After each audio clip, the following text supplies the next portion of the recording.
Welcome to the VinnyRoc Podcast.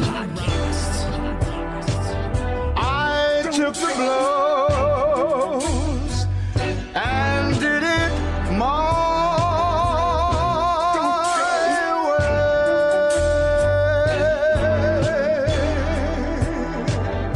way. It's time. The VinnyRoc Podcast.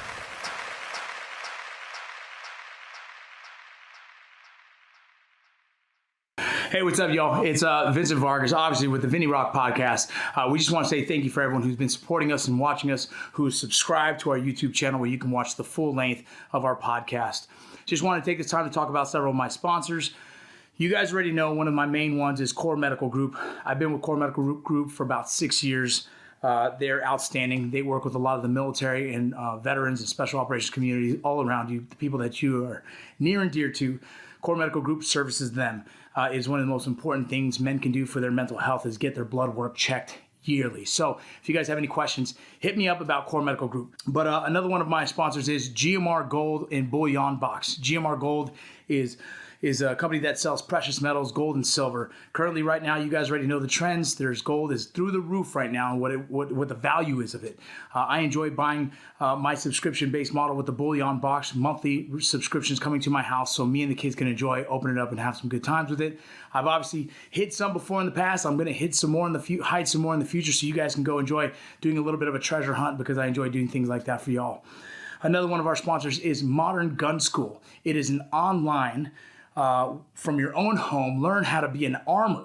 Right, this school has all the certifications you need to be an armor. You can do this at the comfort of your own home. They take the GI Bill. They take the vocational rehab benefit as well. So you guys have any questions, trust me, this is a really good company. Several of my close friends have used this and been super proud of it and super excited about it. So if you guys are interested in being armors in the comfort of your own home, please go check them out, as well as Everest.com. Everest.com is a trading post for outdoor goods. If you guys are outdoorsmen, if you guys like to camp, hunt, fish, you can find everything you need at Everest.com. Go check them out. We have several other sponsors coming on board here soon. We're really excited about them. I'll talk to you about those later on. But right now, we're just super excited about the growth of the podcast, and we want to continue to grow this podcast. So please like, share, subscribe to our YouTube channel. Go check it out on iTunes or wherever else you listen to podcasts. Thank you so much for being a guest or for being a fan and supporter of the VinnyRoc Podcast. Take care. Very professional. This is wonderful. You know what? Jade and I have been, people have been positioning us to do something like this. And to be honest, I really, really like being a guest. I really like being a guest so that, you know, it's a different hat. Think about when you're on set and you are executing your craft and your responsibilities to your actor and to your director. And that's all encompassing. Yeah. But then on the other side, I'm sure you've been doing you've been producing and directing here, but you've done, I'm sure, some other small projects or pilots or whatever. And when you're directing and producing, it's a whole different side of the brain and psyche. Yeah, this part of the side of the podcast, I almost feel insecure at times. I'm with you. Because I want to give you the best. Yeah, I'm with you. You know, interview. I want you to have this time is yours, right? It's not for me.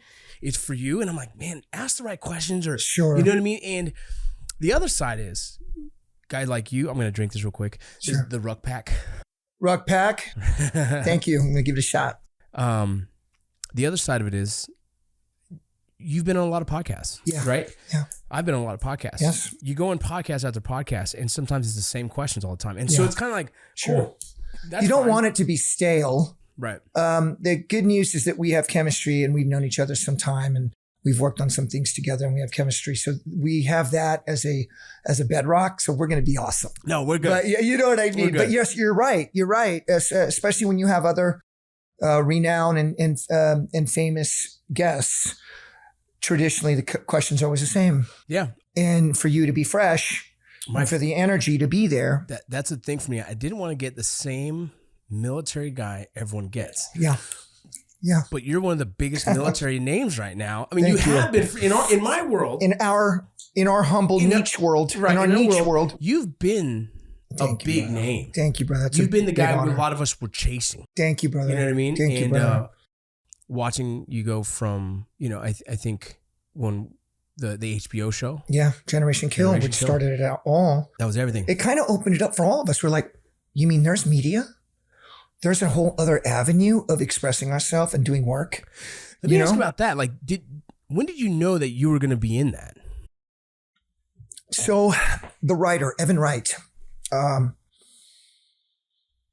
Generation Kill was based first on 3 or 4 articles in Rolling Stone. He got the title from me, The Killer Elite. The Killer Elite was a movie made in 72, 73 with James Caan as his former devil dog, now CIA operator. And this is 73. So this is way back. And there was assassination attempts, and it was in San Francisco. And it was badass. And Robert Duvall, I think, betrayed him. And The Killer Elite, I always loved that name. So these articles were immersive because he attached to us for the invasion. Now, he had worked at Rolling Stone. Before that, Hustler. If your audience doesn't know what kind of person it takes to live and work and get work in Hollywood and Los Angeles, it takes a certain kind of self-driven and selfish person. It takes a person that everything, the first thing and the last thing and the only thing is themselves. Right. That's what it takes. Yeah. I don't live there for that reason. So this cat. That's why it's harder for us too. It is because we're naturally givers. Right. We're naturally givers, not takers. This whole podcast is probably going to be on entertainment because I think it's important. It is important, especially because all the young men and women that are going to follow in our footsteps, I want to empower them because nobody told us about anything. We had no idea. I was thrown to the wolves, brother. I was thrown to the wolves. So he immersed with us, and he didn't know how dangerous it was going to be. We got stuck in a heavy firefight in Nasiriyah. 1-1 was stopped there. They were taking heavy casualties. We pulled through, and then we're doing CAS evac missions, and then rocking and rolling through the Ville. Yeah. And on the bridge, bro, I saw General Mattis. And by the way, it's the second time I worked for him. I worked for him in the initial invasion in Afghanistan. I was on the ship when the towers were hit. So I went straight in from the ship. A platoon of recon men and a platoon of SEALs and the grunts went to Pakistan, then Afghanistan, and took Kandahar. And he sent me off for my very first recon mission, my very first combat mission back in 2001 in October. And now I see General Mattis and another commander, and then my commander on the bridge. Brother, there's incoming and outgoing. There's mortars. It's pandemonium in the ring. And the weather that we have right now, the wind and the storm, it was going like that. It looked like Vietnam because we're right on the Euphrates. Palm trees, tall grass, because it was, March? And it started to rain, and it was just unreal. And the infantry commander, Dowdy, a very good man, extremely Christian man, it hurt his heart to see his Marines getting killed, and he didn't quite have the killer instinct. And so we took over. None of this was planned. Our recon missions were going to be doing screening and taking bridges. And 1-1, the big grunt unit, was going to do the push. Yeah. Right then we took over. Well, now we're doing recon by fire, and there's only one armored vehicle of all of us. And that has the very first Blue Force tracker in the Marine Corps. Way back, right? The stuff that we have in our iPhone, you all like locations? Yeah. But that was a big deal back then, believe it or not. So he stayed in that vehicle, and we were engaged, and we were engaging continuously and such. Brother, as soon as we got to that cigarette factory, he was on that Iridium, and he was like, I need to get out of here, right? I need to freaking pull in chocks. We out, son. And so he gets back. We get back. We're thankful to be alive. And then he's asking all of the senior cats. He's interviewing us too. I have no idea. He's writing a book. Yeah. And the book does very well. It is optioned by HBO and then picked up by HBO. What was the book called? Generation Kill. That's right. And then so they call me. He calls me, Rudy, you've got a great personality. I think you'd be really good with these Hollywood types because you're the only person I can think of that can massage a dog and pony show to Margarita at 1st Recon Battalion to meet command and show capabilities. Could you organize that? And I just got back from Fallujah, I think, back then. And I said, sure, of course, for us to show our unit correctly, absolutely. And I call my people up there. We've got all of our sniper stuff and the freaking badass ghillie suits. And then we got a freaking jump happening. And then I take the production and they're all British, 2 Americans, everybody else is British. They're not used to us savage Americans. I mean, we're savage in comparison. Take them to the pool and it's drown proofing and in dock. It's, oh my gosh, it was incredible. And then we take them to the O course and all these devils in boots and utes are just smashing through the ropes. And they're like, these are machines. How are we going to get actors to do this? And then right there on the spot said, Rudy, could you train them? I said, absolutely. I'll train them. Yeah. So that's how it all started. Then I got a call about a month later. We'd like you to audition. And I thought, well, maybe they have like a captain or somebody that knows something about war, can give some lines or whatever. And therefore I can still help with production. I go up. This is hilarious. Wait, this is your first audition ever? Ever. I didn't even, brother, I thought all of this that we do, I thought it was artists. Yeah. I had no idea where the money came from. I had no idea the financiers. Yeah. How would you know if you're from the Midwest? You'll never know. No foot in the door ever. I'd never know. I thought it was just artists. You go to good colleges and learn filmmaking, and actors, you go to Juilliard. Right. That's what I thought. Right. So, I get to HBO offices in LA. Dog. I'm driving up. I've never been to LA except to run triathlons. And I remember I hated LA because driving from Pendleton where it's pure. Yeah. As we're driving up there, I'm coughing from the smog. I'm like, this is horrible. My eyes are burning. You know what I mean? So no, I never went up there until this audition. I go to the offices of HBO. I'm driving up my buddy Sal. And there is parking space for Mr. Matt Damon, parking space for Mr. Ben Affleck. And I'm like, wow, because I'm a huge a fan of film and story. Like a lot of people in the military kind of we're visual. I think it's because we're visual and romantic. Think of it, Rangers, Recon, SEALs, pararescue. You've got to be a romantic to do the stuff we do. I agree. You really do. If you're like, I'll die for my friends because I love them. Because I love them. Yeah, totally. Yes. So I'm like, whoa. I get out of the car and then I see a Prius. And I'm like, man, I've only ever seen a Prius on Curb Your Enthusiasm. Larry David. And who is it? Larry David. I'm a huge fan of the show. Yeah. And he's a jerk that always puts his foot in his mouth and then something goes wrong and then something might go right. So it's Larry David. I go, I'm your biggest fan. Oh my gosh. And he's going, get the fuck out of the way. And I go, oh, he's acting. Oh, you're so funny. You're so funny. Get the fuck out of the way. I'm like, wow, that's a great character. He wasn't playing, brother. He was mad. He was mad. And I'm like, oh my gosh. So I feel very ashamed and never been to LA. I've never been to Hollywood. I'm really embarrassed. Walk up the stairs to the audition. Dog, there's a ton of actors. Like some of them are in tricolor deserts and some of them are fucking fully booted and muted. And these are all auditioning. So they showed up looking the part, right? Yes. It's funny because nowadays we do a lot more, you just do it over their phone and you self-tape. Zoom or self-tape. So you don't see the room with everyone who looks the same. Yes, brother. It's comedy in of itself. Yeah. And I have no idea what I'm going to do. The person running the desk up front says, Rudy Reyes, you're going to be auditioning for Rudy Reyes. And I said, oh, okay. Here, sign in. My name, Rudy Reyes. Auditioning for Rudy Reyes. unbeknownst to me, John Huertas, This Is Me, or This Is Us. Yes. John Huertas, very famous actor now. Yes. Right.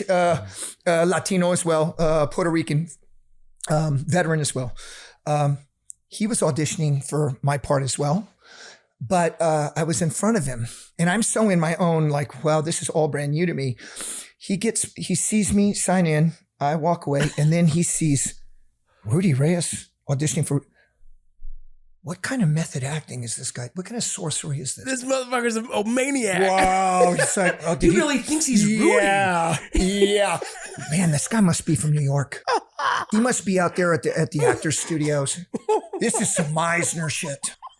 And those in the business, you know what I'm talking, this is Meisner. Oh my God. Dude, so fucking good. I didn't know what I was doing. They give me some lines and you know, imagine you reading for yourself and it's lines that a writer wrote for you. That's you. Yeah. There you go. And I guess the rest is history. I definitely looked the part. To be honest with you, and I know you know this to be true as well, acting is very difficult to do well. It's a skill like every other skill, like shooting, like climbing, like athletics. It's a skill, and you have to work on it really hard to get good at it. It's not in our nature to, when we're being filmed or when we're being looked at by anybody. Yeah. It's natural, especially men, especially warriors. We will put up our freaking guard. Yeah. And that acting, the hope is that we can put down that guard and be captured authentically, right? Yeah. And that takes time. The actors, a few of them worked with me a lot. A couple of them who are now movie stars. Michael Kelly from Jack Ryan. Pleasure to work with.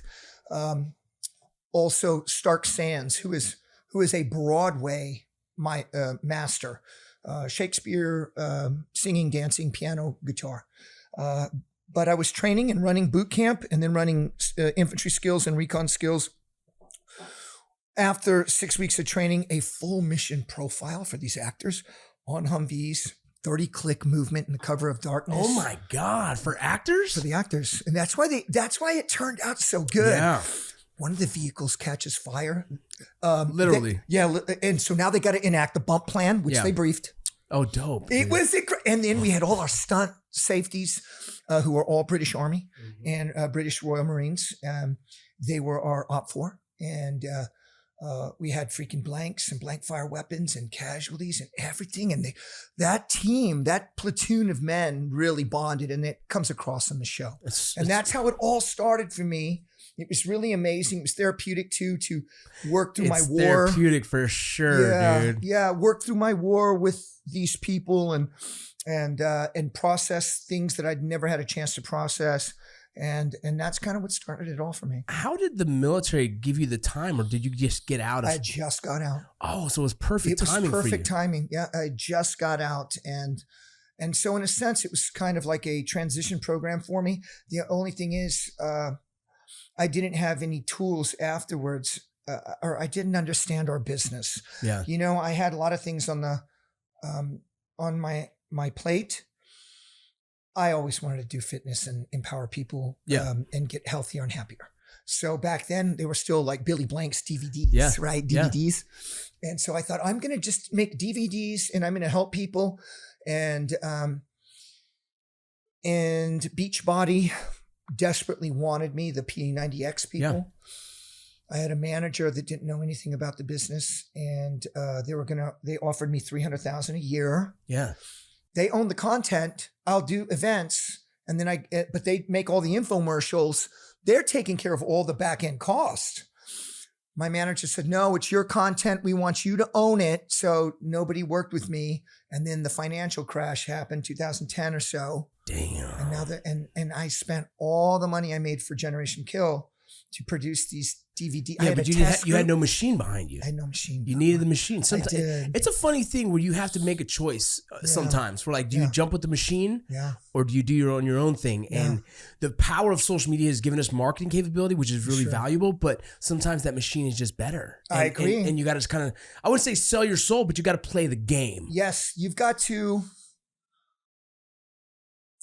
you've got to buy in. Yes. You don't necessarily sell out. If you can keep your character together, you can buy in. And as long as your family is good, your connection to God is good, and your self-respect when you look in the mirror is good. If you got that, it doesn't matter what machine that you step into, you're going to be okay. Yeah. But to be honest, back then, I didn't have any of that. I didn't have a woman. I didn't have... how are you ever gonna figure that out, right? Yeah, exactly. So I did my best. I did a survival show. Oh my gosh, brother, I made so many incredibly bad decisions, but I made them for the right reasons. They just didn't work. For instance, Discovery Channel had a sniper show that would later become Top Shot. They developed it around me, but they didn't have enough. They didn't have it all together yet. But I have PTSD. I can't stand around waiting. So they offered me, this doesn't even happen anymore. They offered me $5,000 a month until they get the show ready. And I said no, and I'll tell you why. I said, I don't feel comfortable taking money without working. I really don't feel comfortable with that. And then so History Channel came at me with Apocalypse, man. I auditioned like 3 times against all these operators. I was the guy for almost no money for a small channel. Yeah. Discovery, owned by Disney. And you said no. Yeah, but because I didn't have, it's not like I had me now saying, hey, young man, this is what's on the table. By the way, when you say no to Discovery and their massive corporation, you're going to be blacklisted. Yeah. Yeah. They're going to say you are hard to work with. Yep. And all of these production people who, by the way, the umbrella under them. Yes. They've never chewed any dirt. They've never been in our world. No. They're not used to people saying no. Right. So I was blacklisted from them for a long time. Nothing against them. This is the business. It's the business. But they get offended. They were offended. And I had no idea. I was not even capable of understanding things like that. I killed enemy for a living and saved freaking Marines. I mean, I had no idea about those little tawdry kind of, middle school games. I had no idea. And these are 50-year-old, $100 million executives that are playing middle school games. Yeah, it's a different But world. I didn't know. Of course, my show on History Channel doesn't get picked up. And I would come to find out later there was some inside stuff because some people from History and Discovery went back and forth to work. Yeah, that happens a lot. They internally hire. Yeah. And so I was like, wow, well, I just wasted $700,000 in 3 years of my life. And now I've picked up a good drug habit and I have to drink every night to go to sleep. Okay. Yeah. What am I going to do? So I went to contracting. I went to counterterrorism and I went back to the gun and then doing some modeling or some filmmaking here and there. But I really didn't know what to do. Let me ask some. Yeah. After Generation Kill, I mean, for me, when I landed Mayans, I thought, I'm not going to be able to walk down the street, bro. Everyone's going to recognize me, dog. I thought it was it. I thought game over. Yes. I fucking made it. Big time. It's Big over. time. And I'll never have to fight ever again. The calls are going to come in. Sure. Did you have the same thought? Well, you know what's so wild? I was such a darling. I had the look. I had the body. I was younger. I did get millions of calls, but I didn't know what to do with them. So how do you like that? Yeah. Do you know what I mean? Oh, a book deal, but everything. But I didn't know what to do. So for instance, my book deal. So you had your wave then, and you might have at that time. I just didn't know what to do with it. Yeah. And how about, I used to be really down on myself about what an idiot I was. Now I'm totally not. Holy smokes. I'd been through 3 consecutive kinetic freaking bloody freaking wars, lost men and families destroyed. I left my wife. Now I can't sleep. I needed help. And so it didn't matter what was coming at me. I didn't have the method inside to be able to process it. And so like for my book, Hero Living, it's a self-help book. I made a self-help book really for me. Yeah. For me. And you know what was pressured to me was this, Vinny, tell us about the war. Tell us about the battles. Tell us about this. And I just I didn't feel comfortable because my men, some of them are dead and some of them are still fighting. And the parents of the fallen that cry to me. And I was all alone, to be honest with you, Vinny. I was all alone. Yeah. And now, because of all of those foibles and stumbles, it has equipped me for this second wave. And I've never been better. Dude, your second wave is huge. I know.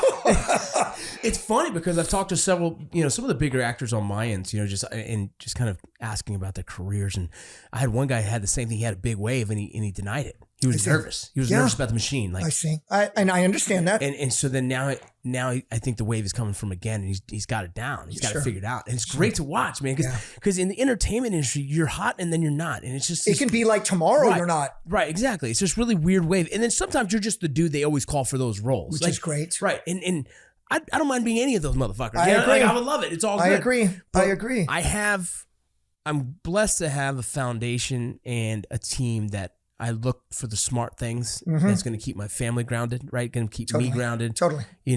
And not lose myself in it. But it's an interesting world of that. And now that you have this second wave, like, so in my house, you met my kids and they're all excited to meet you because we saw the show. We watched the show. Oh, thank you. And we're watching, and my kids ask questions like, is it really like that? I was like, this is really good. It's a really good show because the selection stuff you guys do is really on par with what we do. Yes, dude. And I'm watching these fucking actors go through and these celebrities and I'm like, I'm laughing because partly I'm like, it's funny to see people who never wanted to do something like this and now they're thrown into it and now they're challenging themselves, which I think is really gorgeous for a lot of them to really test themselves where they needed to. Yeah. And what to me it does, it strips away all this BS that we put around ourselves in that world, in that limelight. Totally. And they're just stripped down to, now they have to see themselves. Their true self.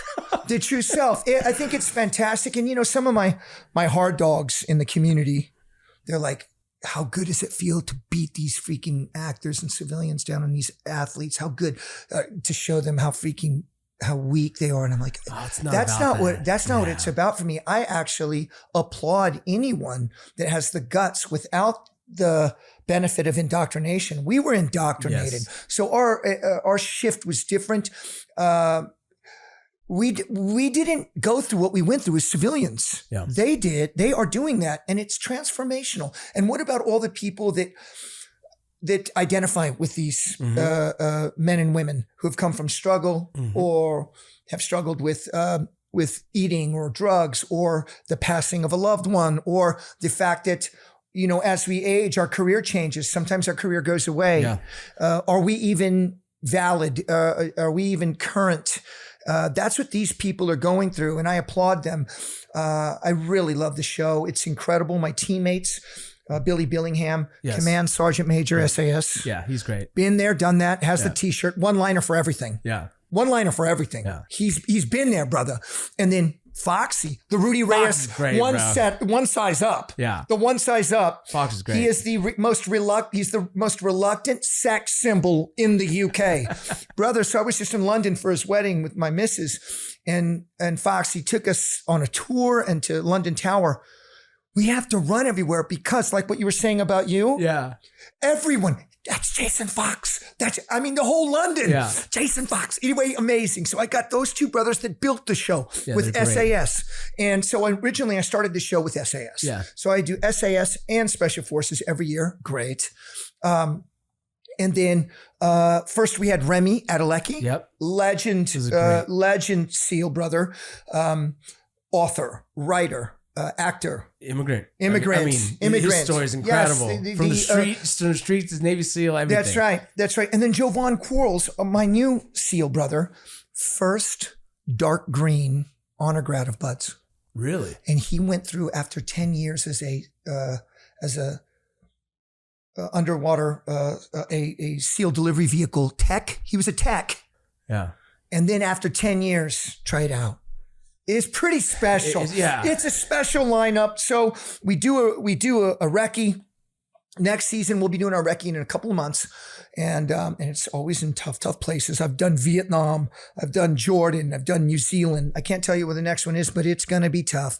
And it's always connected to combat or connected to the unit's training. And we do the recce. Our stunt safety are all Royal Marine Commandos and British Army and SAS, SBS guys. We think about what we're going to do. We rehearse it. It's just like the military. Yeah. We do it just like that. And then we go to do the season, and we're there for weeks ahead, rehearsing again. Because when it starts, Vinny, there is no reshoots. There is nothing but go forward to the end. Yeah. And it is for 4 cadre, for 4 DS, it's an immense amount of work. You'll see towards the end, you notice the later episodes, we're exhausted. Oh, for sure. I was a drill sergeant, dude. Yeah, you get it. I was a drill sergeant. That. And I was also a cadre for Special Operations Board Star selection for the Border Patrol for 3 years. Oh, yeah. So I know, like, it's prep. And then when it's game on, there ain't no fucking sleep. Like, as much as they're not sleeping, you're not sleeping either. No, you're waking up before them. You're going to sleep after them. Absolutely. You're preparing for the next fucking day. You make sure everything goes good. I know the whole thing, dude. And it's so fulfilling. It's fucking gorgeous. That even at our age, that we still have that zest and that pop. It's wonderful. Fuels you, dude. It does. You know it. You know, it's like you need that sometimes because it's like, oh, I have a different drive in me. As soon as it starts, that level goes up. There's another gear, isn't it? Dude. Oh, bro, I love it. And then the brothers, we all do our demos like it's nothing. And we're on our 40s, 50s, Billy's 60. And we make it look like it's nothing. All the cold water. I'm trying to see if you break. I'm like, is he going to break? No. It's like, what a fucking... You can't in front of them, bro. It's just incredible, brother. And, it's just fulfilling. It's fulfilling, and they pay me well. It's a UK production. That is why it's so well done. You know, the BBC and all the people in the UK, they really do television incredible. Americans, I think, were better at movies. Yeah. They are better at television. And it's really documentary television. It is. With a military transformational underbelly. And we never know how it's going to shake out. Now, on the first couple of days, because we're losing cats, they're dropping like flies. You know, the lights aren't off till 2 a.m. for us. Yeah. Because remember, we come off a task. Now we got to do assessments. And then we got to bring in for tactical questioning. Next thing you know, it's midnight. Then production comes in for tomorrow. You know the deal. So the first couple of days, production's like, we're going to lose the show. Where's the show? Everybody's leaving. Oh, we haven't got any story. Oh, Rudy, slow down. Rudy.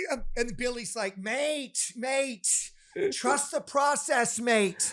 Yeah. And sure enough, it works out every time. It was gorgeous. Thanks, bro. One of my favorite characters this last season was JoJo Siwa. I know.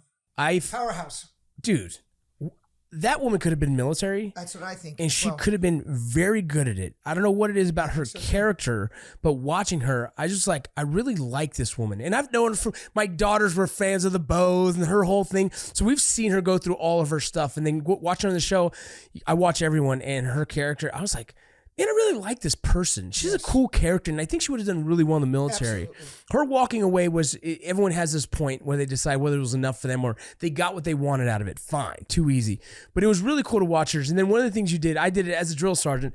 I had my platoon was just, so I was a drill sergeant in 2010 to 2011. I was activated as a reservist. I went to go do a drill sergeant down in Fort Sill, and it was a co-ed unit, very interesting. Okay. And they're going to combat within 30 days. Wow, like Vietnam style. Bro, right after 30 days, 60 days, their units are deploying. There's a handful. I lost a kid that was it was called WCTC, the first cycle I pushed, and it's a warrior transition center. Essentially, if you were prior service and you want to get back in the military, they put them through a short version of Army boot camp. Okay.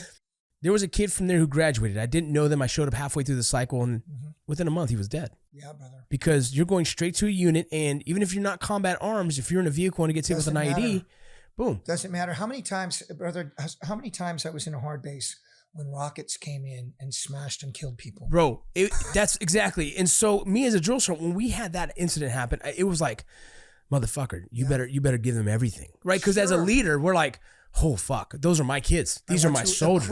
I want to equip them with everything I can. And so, like, one of my platoons was acting like complete shitheads, dude. They weren't doing anything right. It was like a fucking joke to them. And I'm like, all right, motherfuckers, right? Completely fucking, no one's ever taught us to do this. I just was so fucking mad. What can I do to fucking wake them up? And I made them write their death letter. Yeah, interesting. So that's part of our I saw it, dude. That's why I tripped out. I made them write their death letter, and I put about 6 or 7 songs on Recycle that are about death. Letters from Home, Dixie Chick song. They had that one. I know. So a handful of these sad songs about death and soldiers, because it's like, let's get fucking real. Yes. And I said, right your wrongs. Fucking tell them you're sorry. Tell them you love them. Whatever it is, any fucking issues you have outside here, you fix that shit, because when you go overseas, you won't have another fucking chance. You're exactly right. And so I made them fucking write that. This room was in fucking tears, bro. Right? And honestly, the feedback later, one person complained. I almost got my hat and badge stolen. Really? Yeah. But for me, I know what we were doing. Yes. Putting them in perspective, like, you're going to war. Get your mind right. When you're here, like, don't waste this shit on fucking dick and fart jokes. Like, let's fucking go. Absolutely. And at the end of it, the day they were graduating, I gave them all their letters back. I said, I never mailed them, because I told them I'm going to mail them. Gotcha. I never mailed them. I said, these letters are for you. They're for you. Read them. And that's right. What a fucking, it turned out to be one thing that it stuck with me for a long time. When I saw you guys do that, saw it on our program. Like, fuck yes. Absolutely. It's a reset button to the truth for what we do and what we've made this country and the UK. What's made it so great is that we've had men and women fight for it. People don't understand, unless they've been in it, that our easy way of living, our electricity, our water, the fact that we don't have trash everywhere, that we have a structure for basic governmental needs, and that any of us can pursue work and can go to college through the military. Not every country's got this. We have been fighting for this for hundreds of years. We've built a society in which Latino kids that come from nothing, born here with nothing, I grew up in a boys' home, can now be a TV star. Yeah. That doesn't happen in other countries.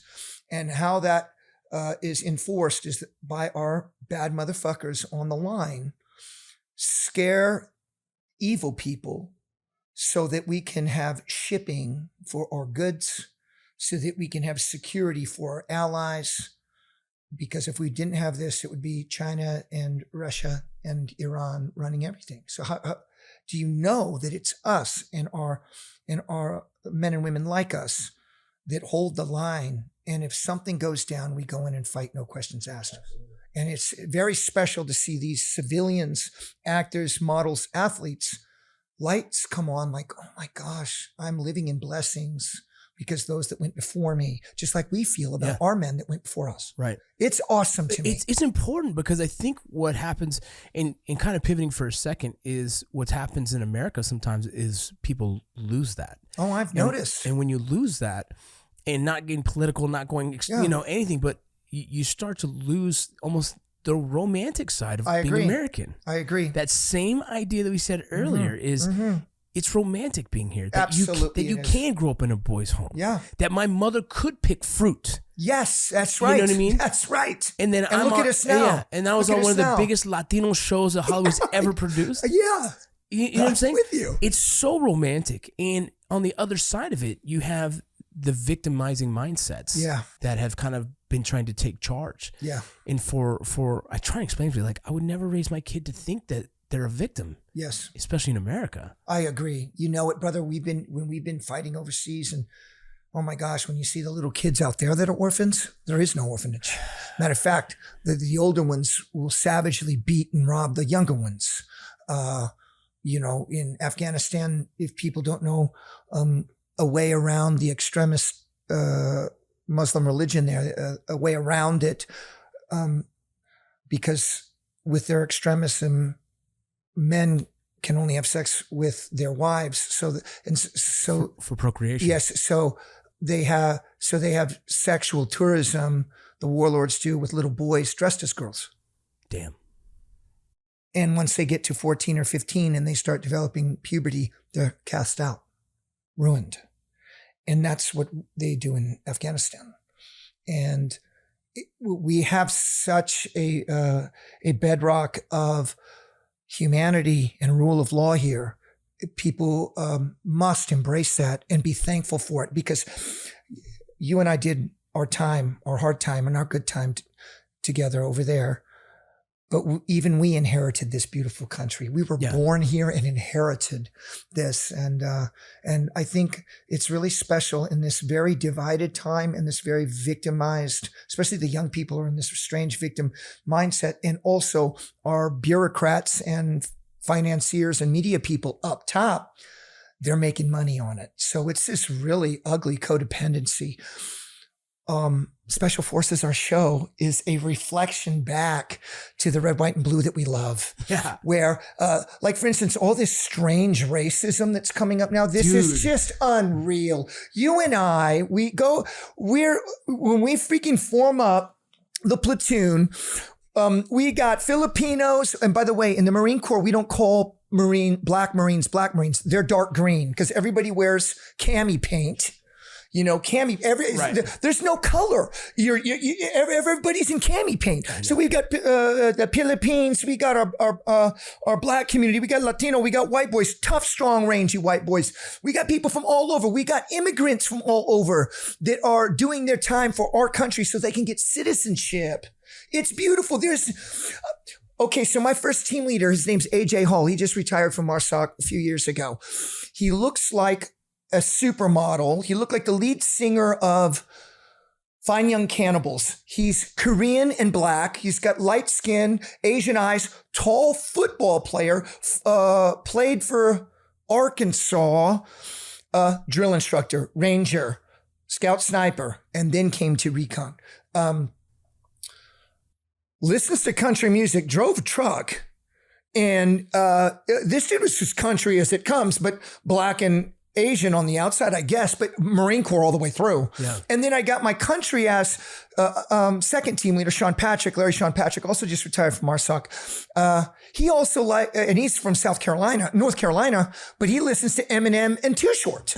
So you know, if we figured it out for the last 50 years, what's going on with the rest of the country? I don't. It's a really. Isn't that weird? I found it to be weird too because I grew up in LA, and melting pot. Totally. Every race. Totally. And I didn't speak Spanish as a Hispanic man, but in some groups I was the beaner to my white friends, which is not, it's just a group of friends. We called each other whatever. Sure. And then to other friends, I'm the white boy, right? It's just really interesting dynamic. And it was same. And it wasn't a big deal for us. It wasn't considered racist. No one was degrading me. Exactly. It was how we fit into our little circle, our social circle. I played sports. They played sports. We made fun of each other. We go to the military, no different. I was like, I fit in here. I didn't know. My mom never told me race existed in the sense of like someone's gonna slow you down because of race or because of your color, people are gonna treat you different. I never heard that in my life.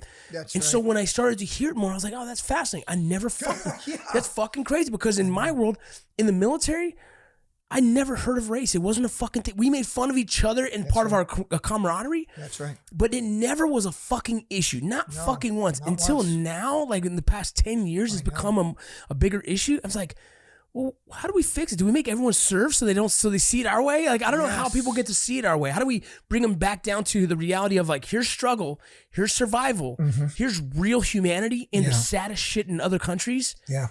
And how privileged we are. That's right.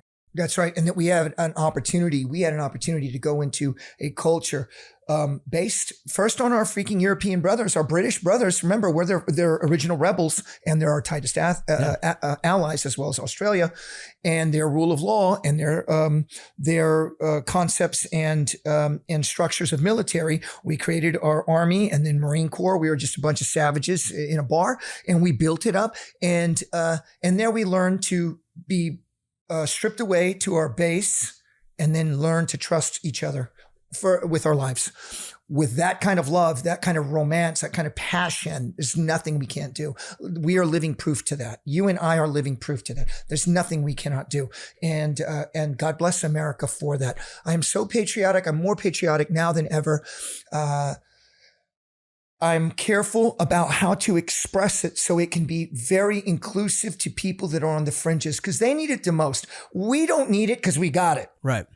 But the young people and maybe the older people that have been disillusioned, we need to bring them back. I agree. I think that's a great statement you just said. I'm very cautious about how I present that because I want people to understand it. I want it to be digestible to them, be like, well, how come he sees it this way? Well, let me show you. Yeah. Right. And then when I wrote my book, just the recent one, I was trying to do it in that way. We're like, I'm not going to offend anyone if you just read the facts of like what the career is. Yeah. But understanding this is coming from a Hispanic man. You know what I mean? Yes. You know what I mean? And why I feel the way I do. Yes. Wonderful. So it gives you more bona fides. It gives you some real authentic credibility. But it's interesting.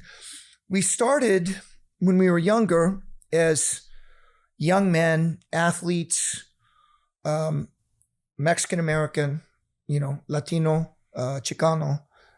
And through the military and through entertainment, we have become men of the world. Yeah. We are completely multicultural, you and I. We've worked with people all around the world. We understand people from every background.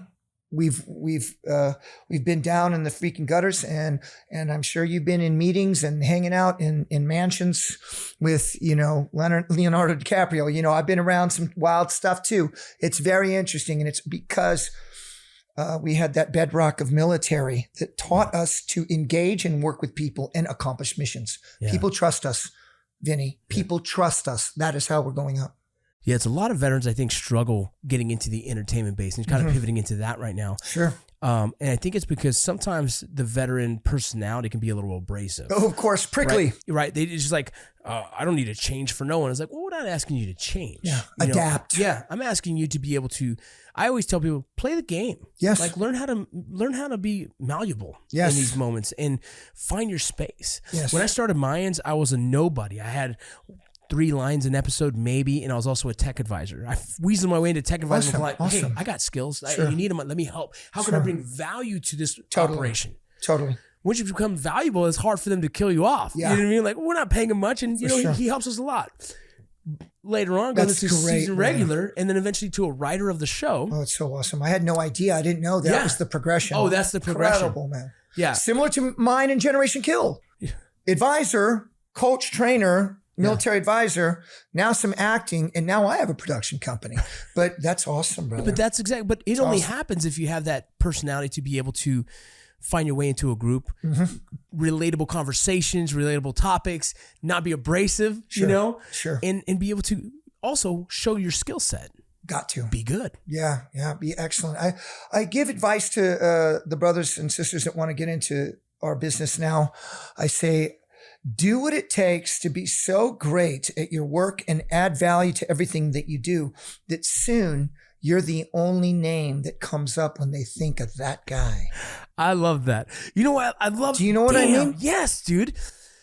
You put to words something I've been trying to put to words. So a lot of Latinos are like, they're not getting an opportunity, And you can think that all you want. In my head, be so fucking good they can't ignore you. Exactly. Be so good. Undeniable. They have to go like, yeah, but that dude's good. Yes, exactly. I don't care his color. I don't care nothing. Exactly. His acting is so good. Exactly. That's how good you have to be. God bless. You know what, brother? It's so interesting. It just brought back. So right before COVID, I just met Jade. First, I started Force Blue, which got me back into my soul.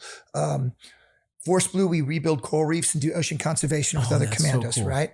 So I started that 7 years ago when I was, like I said, I had a really hard drug habit, really a self-abuse habit, partying by myself because of depression, fighting in the streets, being with some wrong people. I could have easily been in jail or prison. But by the grace of God, I lost some jobs. My son was taken away from me because I was dangerous.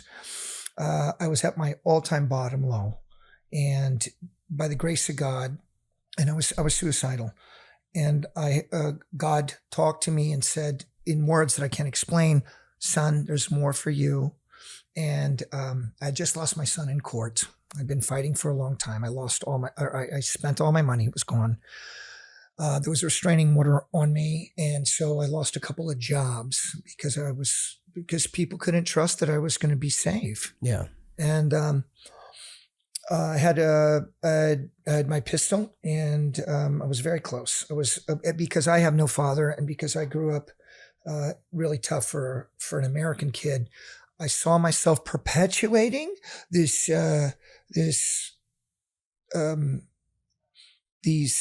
familial curses, which has been so difficult for our Latino community to break out of, in any community, that comes from a space of tragedy and victimhood. And I found myself being the same as my parents. And so I couldn't live with it. But then God said, it's going to be okay. Called my little brother Caesar, had him take all my guns out of the house. Right then and there, flushed down my freaking cocaine in the freaking toilet, dumped out my liquor, started working out again, got myself together, and then shortly after that started Force Blue. I realized I needed to do something of service with my skills, because right now I can't, I don't know what to do with my skills, and just doing counterterror and using a gun for 2 or 3 months at a time with some of the guys on my team that are just punching a clock. It's not the same. Contracting's just not the same. Yeah. It wasn't fulfilling me.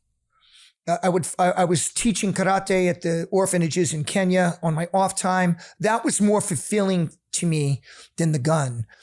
And when Force Blue started to take off, Pepsi and NFL came in to sponsor us. Then I meet Jade 2 years later. Now I'm stable, and I say, all right, we're moving in together. We've known each other. We've seen each other 3 times in our life.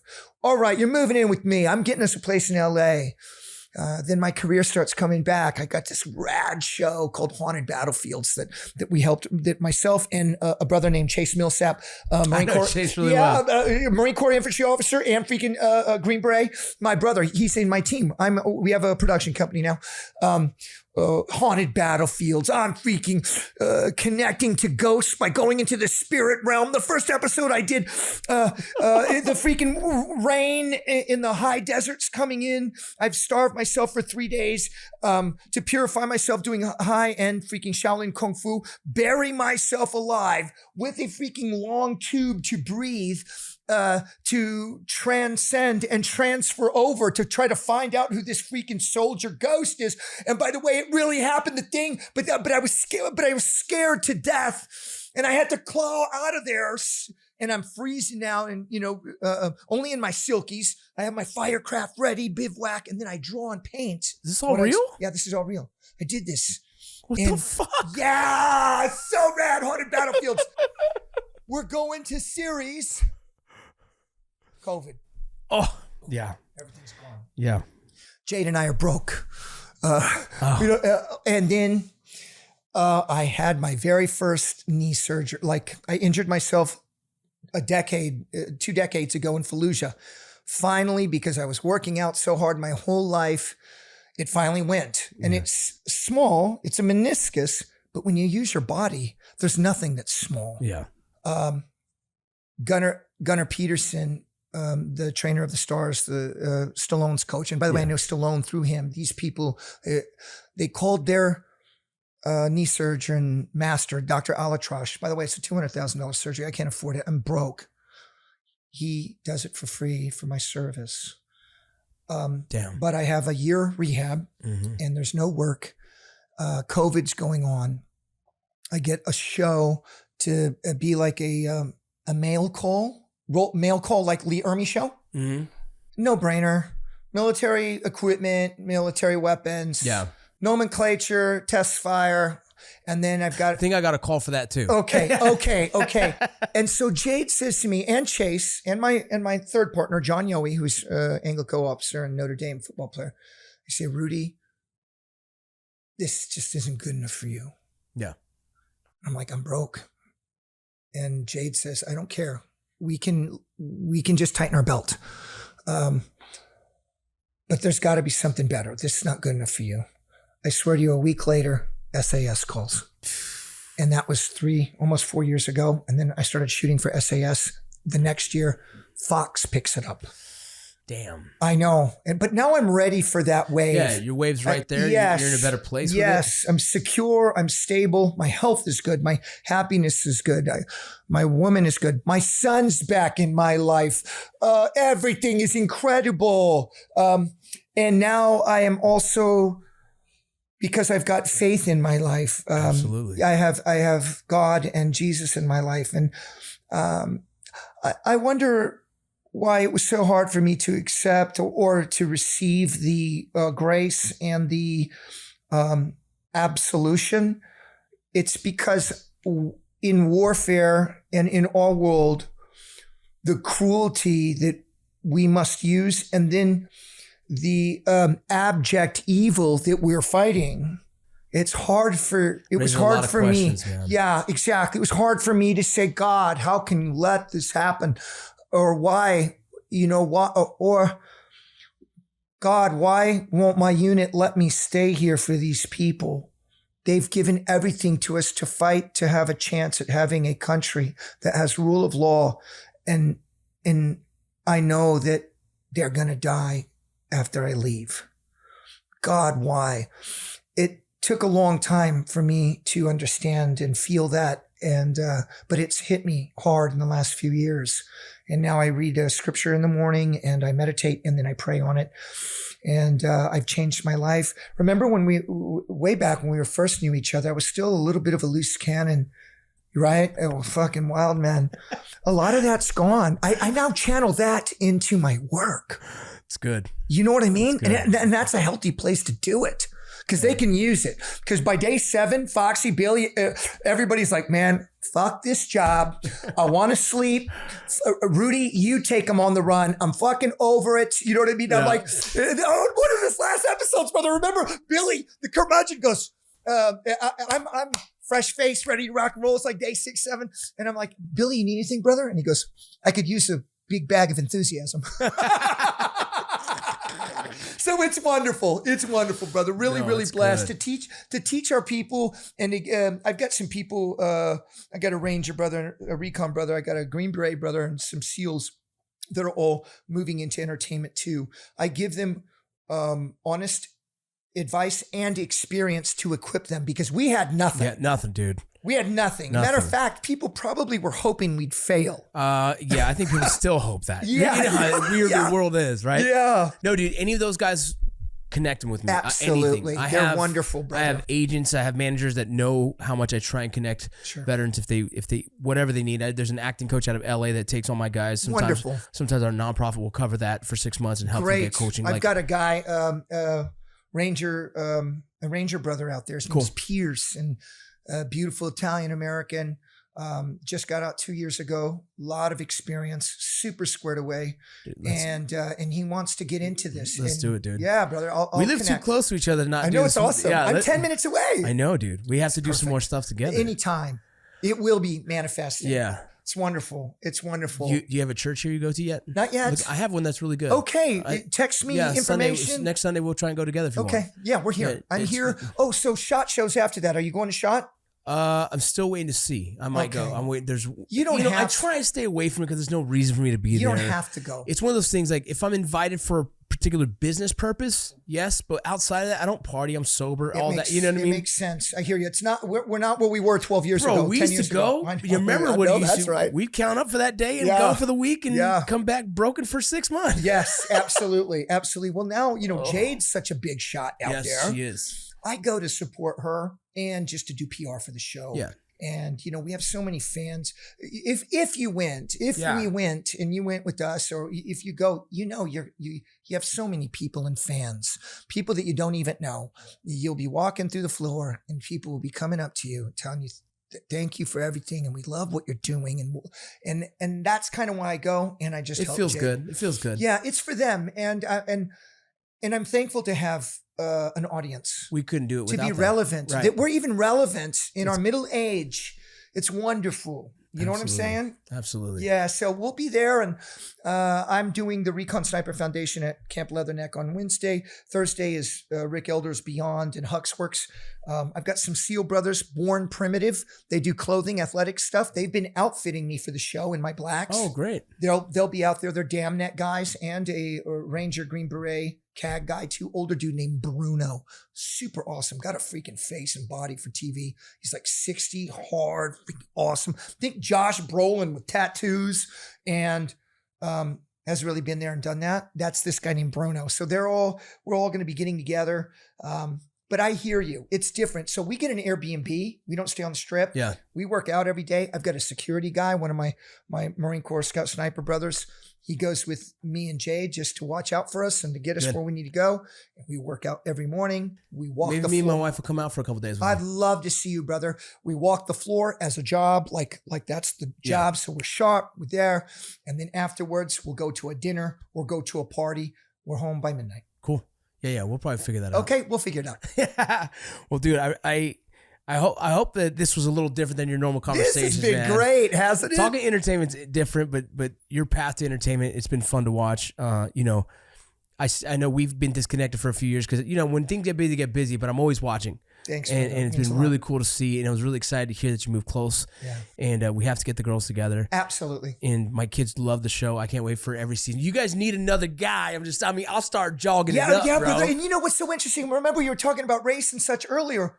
Part of the reason I got the job, brother, is because I'm Latino. Dude. I know. I said, wow, fuck, what are you talking about? You know what I mean? That's how it goes, dude. Yeah. That's how it goes. We're in an interesting time. We're like, that works. Fine. Take it. Yeah. But the best part about it is there is no other Rudy Reyes, dude. Thanks, brother. There's no other Rudy Reyes. What you do for that show, all those guys are great. And what you do is freaking phenomenal. And I love...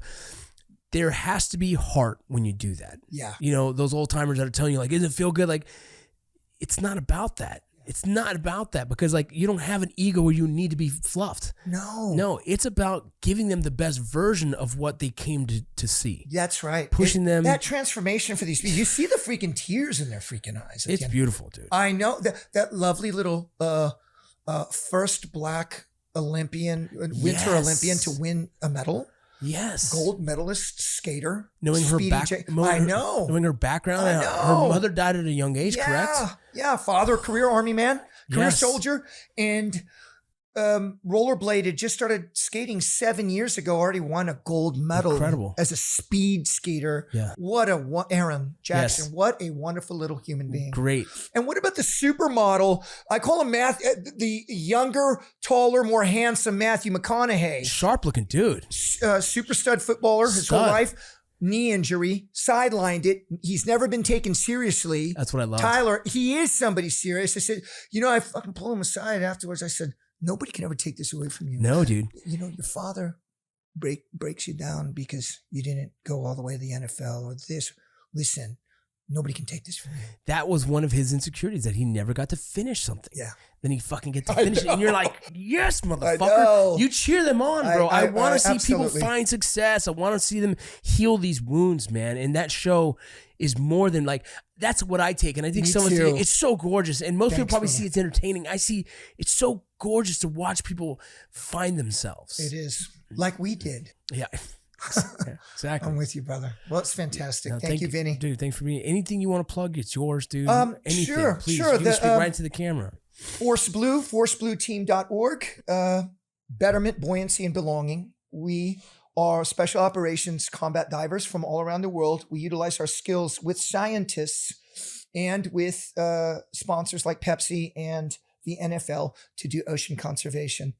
It has grown since then. I've worked on Capitol Hill to now any veteran can take their Voc Rehab and get their advanced open water scuba diving paid for.